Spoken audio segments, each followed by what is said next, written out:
Bonjour, Régis Roland, je suis représentant du maître d'ouvrage, le chef de projet sur la construction de la maison locale de l'autonomie de Paray-le-Monial.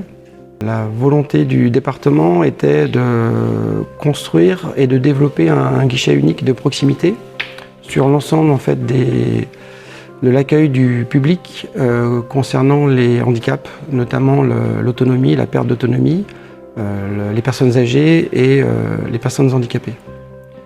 Le programme s'est inscrit dès le départ dans une volonté de concertation avec les utilisateurs et les agents pour travailler sur ce guichet unique et travailler avec la cohérence du plan environnement du département 2020-2030, qui est un plan qui s'inscrit sur les performances énergétiques des bâtiments, le confort des utilisateurs et l'intégration des usagers dans la concertation et dans l'utilisation des bâtiments. On a fait un choix avec les élus de développer une consultation de maîtrise d'œuvre axée sur un bâtiment neuf.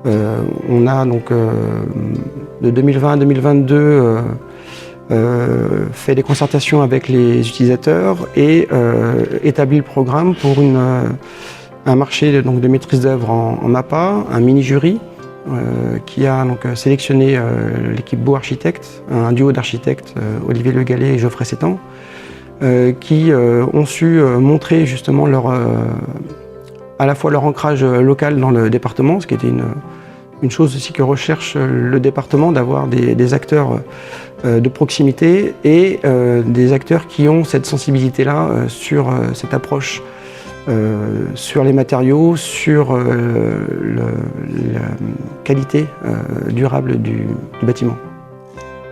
Bonjour, Nicolas Guérin de Beau Architecte. Et Geoffrey Sétan, architecte. Je travaille pour Beau et on a conçu ce projet de la maison locale de l'autonomie avec Olivier Le Gallet. Un projet, une réponse à un programme fort et des ambitions fortes du département. Un projet qui était construit entièrement en bois avec un système poteau-poutre sur une trame relativement libre, mais marqué quand même, voilà, encore les poteaux apparents. Un projet participatif où le maître d'ouvrage nous a laissé la possibilité et même nous a aidé à travailler directement avec les utilisateurs. Et puis dans le processus de conception, voilà, on a été jusqu'à construire ce grand patio qui permet à la fois d'ouvrir le bâtiment, de l'éclairer naturellement avec des shades par le nord, un bâtiment très très compact où on a besoin de faire venir la lumière à l'intérieur. Et puis répondre le plus justement possible aux ambitions du programme du département sur les enjeux carbone. Un maximum de matériaux biosourcés, un bâtiment très très compact. Très peu de besoin d'énergie pour le chauffage et pour le confort, une pompe à chaleur, une ventilation mécanique double flux et surtout une isolation très renforcée, biosourcée.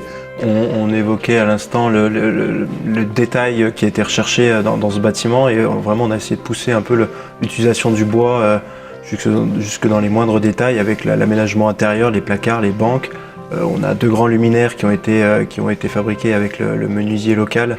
Et c'est parce qu'on avait ce menuisier et c'est parce qu'on y a pensé au bon moment qu'on a pu les concevoir et c'est vraiment, voilà, ils sont uniques. Et ce genre de petits détails, on les retrouve un peu partout dans le bâtiment et c'est ce qui fait un peu, je pense, sa force et son caractère architectural.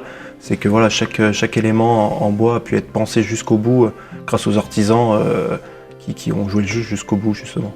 Le bâtiment n'est pas relié au réseau d'eau pluviale communale puisqu'en fait on intègre l'ensemble des eaux pluviales du bâtiment sont intégrées à la parcelle, sont infiltrées à la parcelle via des noues qui sont sur le terrain.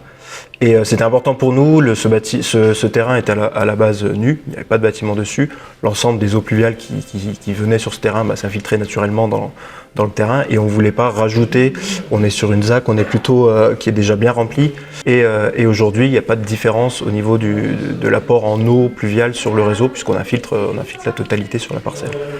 Non mais ce qu'on peut dire c'est que Ce qu'on peut dire, c'est que c'est une réelle fierté et puis un plaisir d'avoir répondu au programme. Hein. C'est un vrai plaisir et puis d'avoir eu les moyens de faire bien